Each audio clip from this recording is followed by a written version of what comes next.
solusyon sa pagpapalakas ng pag-ibig sa pagbabasa sa panahong teknolohiya.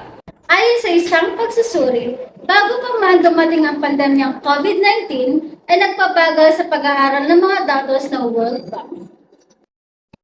Ukol sa kahirapan sa pag-aaral ay nagpapakita na hindi bababa sa 70 bahagdan ng mga batang Pilipino na may gulang na 10 ang nahihirapan magbasa o ang umintindi sa mga teksto. Subalit, bago pa man dumating ang pandemya, ang numero 1 ng kahirapan sa pag-aaral sa Pilipinas ay umabot sa 70 bahagdan. Hindi ka ba nalilimot sa ganitong karami sa ating kapwang Pilipino ang patuloy na hihirapan sa pagbasa? Bakit kaya ito nangyayari? Ano ang mga solusyon na dapat natin gawin?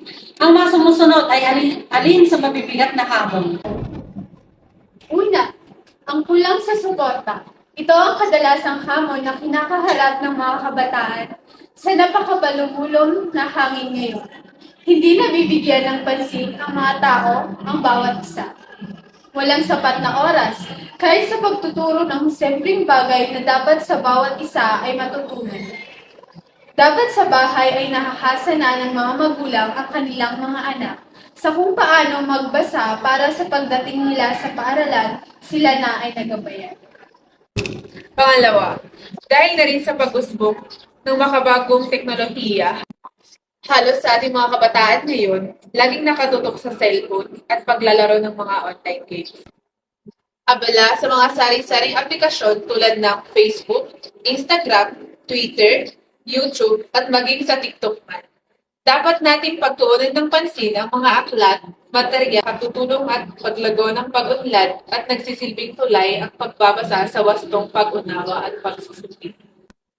Pangatlo, pagkakulong sa masamang bisyo. Naiimpluwensyahan ang mga magbarkada na naglalayong dalhin sa maling landas na nagre-resulta sa pagkawala ng focus sa pag-aaral at napapabayaan ang tunay na halaga ng edukasyon.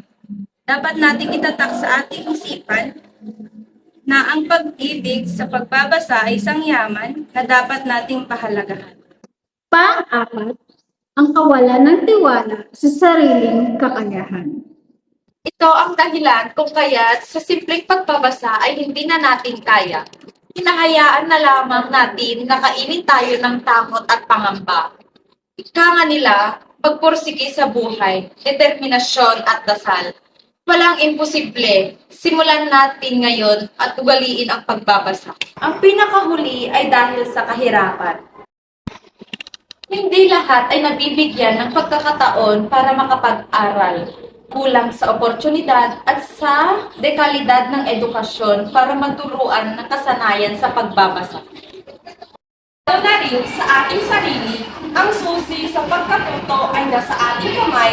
Tayo ang nagdidikta sa ating sariling kapalaran at responsibilidad na ating mabukin ang ating kapalaran.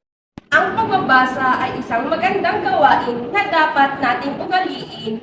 Sa bawat pahina ng ating nababasa ay ilaan sa maraming bagong kaalaman. Gamitin natin ang biyayang ipinagaloob sa atin ng may kapal. Binigyan tayo ng tenga para makinig, mata para makakita, at bibig para makapagsalita. Ibang dahilan para hindi natin mahalin ang pagbabasa, lalo na sa ating panahon ngayon na nababalot na ng modernisasyon. Ikaw, kayo, tayo, gaano nga ba kahalaga ang pagbabasa sa panahon ng teknolohiya?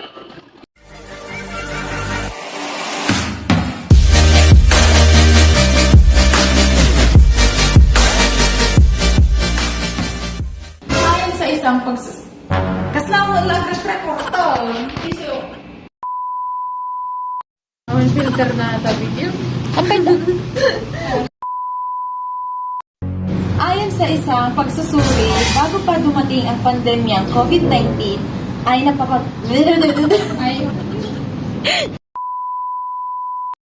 na rin sa ating ang susi. Sa bawat pahina na ating nababasa ay ialam niya ang nagdidikta sa ating kapalaran. At ang... Pabulan kita! Ukol sa kahirapan sa pag-aaral ay nagpapakita na hindi bababa sa siyahingan. Una,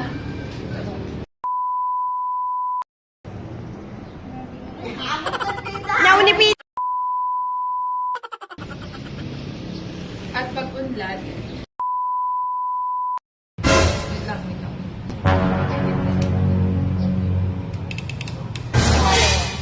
Dahil na rin sa pag-usbong ng makabagong